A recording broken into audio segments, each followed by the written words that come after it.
लखनऊ से मिल रही बड़ी खबर के साथ।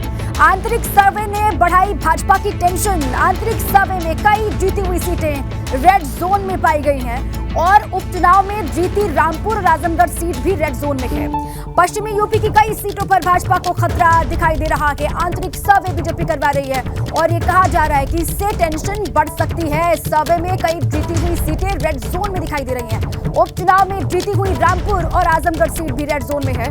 पूर्वांचल की सीटों की कई जगहों पर कमजोरी देखी गई है। पश्चिमी यूपी को लेकर भी कहा जा रहा है कई सीटों पर भाजपा को खतरा है और साथ ही 2019 में भी जीती हुई सीटों पर भाजपा को खतरा दिखाई दे रहा है। लगातार 2024 के चुनाव को लेकर तैयारी और इसीलिए आंतरिक सर्वे करवाया गया। लगातार ये सर्वे जारी है और इसी बीच में खबर टेंशन बढ़ाने वाली है बीजेपी के लिए कि कई जीती हुई सीटों पर भी स्थिति खराब दिखाई दे रही है। और देखिए भगवा सर्वे की चौंकाने वाली रिपोर्ट क्या कहती है। भाजपा के आंतरिक सर्वे में जीती हुई कई सीटें रेड जोन में हैं और 2019 में जीती फिरोजाबाद, बदायूं और इटावा सीट रेड जोन में दिखाई दे रही है। उपचुनाव में जीती रामपुर, आजमगढ़ लोकसभा सीट पर भी खतरा मंडराता हुआ दिखाई दे रहा है। पश्चिमी यूपी की मुरादाबाद, संभल, रामपुर, नगीना सीट पर भी खतरा बढ़ता हुआ दिखाई दे रहा है। और आंतरिक सर्वे में बिजनौर और मैनपुरी को लेकर भी जानकारी है कि इन दोनों ही सीटों पर भी खतरा है बीजेपी के लिए। पूर्वी उत्तर प्रदेश की Ghosi, Lalganj, Azamgarh, Ghazipur seat red zone में है और इसके अलावा देखिए आप जौनपुर, श्रावस्ती, अंबेडकर नगर की सीट पर भी खतरे के संकेत मिलते हुए बीजेपी को दिखाई दे रहे हैं। इसके अलावा भाजपा गठबंधन ने 2019 में 62 सीटों पर जीत हासिल की थी। अब देखिए 62 सीटें तो जीतनी ही हैं, लेकिन 80 की 80 सीटों को जीतने का टारगेट है। लेकिन अगर जीती हुई सीटों पर ही रेड जोन में स्थिति दिखाई देगी तो फिर खतरा और बढ़ जाता है, चुनौती और बड़ी हो जाती है। आइए सीधे लखनऊ आपको लिए चले। शैलेश अरोड़ा मेरे साथ ही जुड़ चुके हैं, उन्हीं का रुख कर लेते हैं। शैलेश, आंतरिक सर्वे बीजेपी कर रही है और उस आंतरिक सर्वे में कहां से जो रेड जोन है उसकी खबर, कहां पर खतरे की घंटी बजती हुई दिखाई दे रही है, कहां पर खतरा मंडराता हुआ दिखाई दे रहा है, वो पूरी जानकारी हम दे रहे हैं। आप बताएं जरा विस्तार से, ये पूरा सर्वे बीजेपी के लिए कैसे परेशानी का सबब हो सकता है। शैलेश, देखिए 24 के चुनाव के पहले लगातार भाजपा कई स्तर पर अपने सर्वे करा रही है। उसके पीछे उद्देश्य की जब तस्वीर साफ होगी उसी के हिसाब से रणनीति बनाई जाएगी।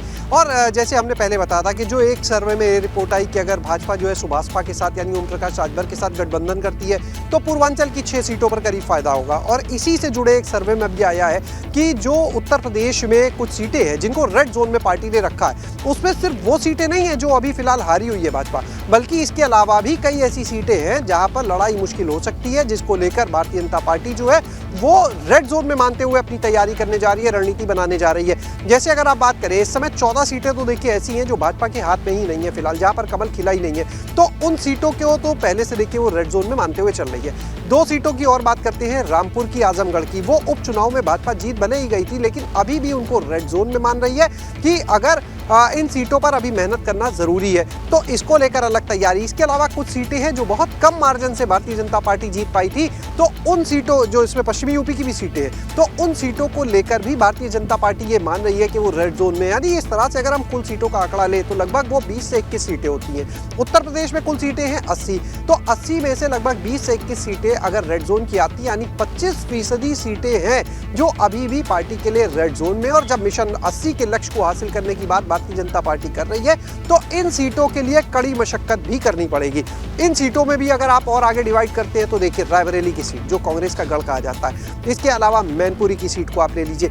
इन सीटों में भी बाइफर्केशन किया गया है कि वो कौन सी सीटें हैं जो 2014 में भाजपा जीती लेकिन 2019 में हार गई, तो कई ऐसी सीटें हैं तो उनको रखा है। लेकिन रायबरेली, मैनपुरी ये वो सीट है जो भाजपा कभी जीत नहीं पाई है, तो इनके लिए अलग स्ट्रैटेजी बनेगी।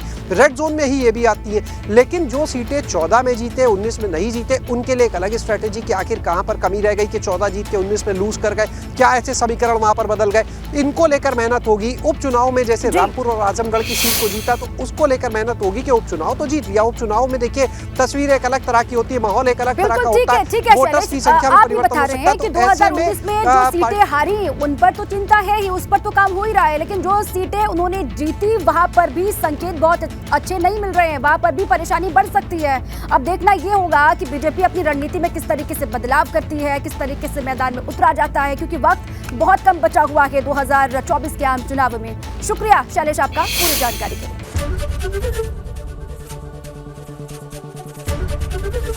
एबीपी गंगा, खबर आपकी, जुबान आपकी।